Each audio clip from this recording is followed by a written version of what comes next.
Cahaya Rancamaya Islamic Boarding School.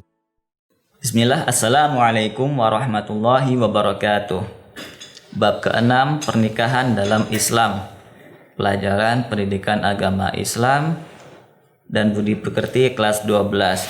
Dalam bab ini, pernikahan dalam Islam, disebutkan ada banyak syarat ya. Ada hukum menikah itu seperti apa, syarat-syarat menikah seperti apa, rukun nikah seperti apa. Namun yang perlu ditekankan dalam video ini tidak hanya dari segi fikihnya ya, tapi kita juga harus memahami dari segi psikologisnya. Hendaknya kita dalam memilih istri ataupun memilih suami, memilih pasangan ya, harus memperhatikan agama, karena ini demi kerukunan umat Islam, demi kerukunan di antara keduanya. Jika ada perselisihan, mereka akan mengembalikan kepada agama. Dan jika sudah dikembalikan kepada agama, insya Allah jika tidak ada campur tangan ego di antara permasalahan itu, insya Allah akan terselesaikan. Semuanya ikhlas menyerahkan permasalahan kepada agama.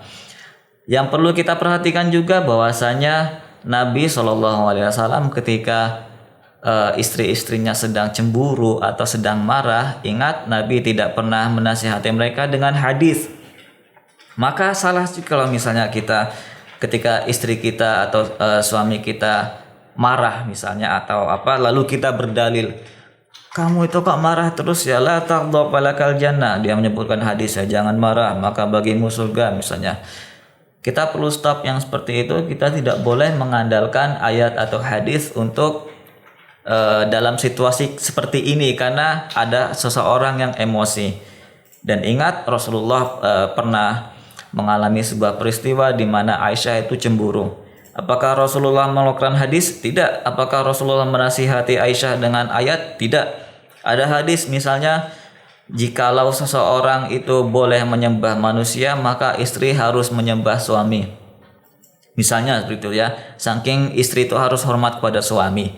Apakah Rasulullah menyampaikan hadis seperti itu? Tidak.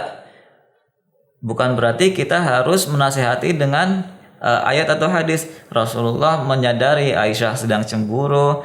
Beliau tidak menggunakan ayat dan hadis, tapi dengan kasih sayang. Dan inilah sebaik-baik contoh yang diberikan Rasulullah dalam menyelesaikan permasalahan rumah tangga.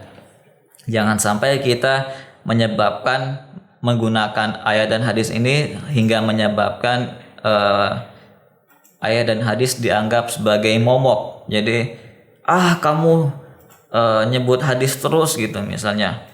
Ini nih ada masalah seperti ini misalnya. Nah, jika memang tidak bisa diselesaikan secara itu, jangan ya. Jangan sampai menyebabkan perselisihan, apalagi jangan sampai kita berkedok agama. Kita harus selesaikan dengan santun. Nanti ketika sudah semuanya tenang ya, baru mungkin bisa dimasuki ayat atau hadis, dan itu bisa jadi dari kiai ulama, bukan dari salah satu pihak seperti itu.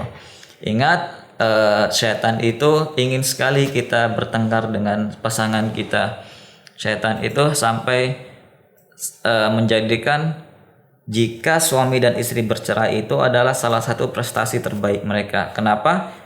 Jika dua orang bercerai, anak-anaknya bisa stres, narkoba, minum, sebagainya. Istri bisa stres sama juga narkoba, atau mungkin mereka karena dia tidak ada penghasilan dia menjajakan diri.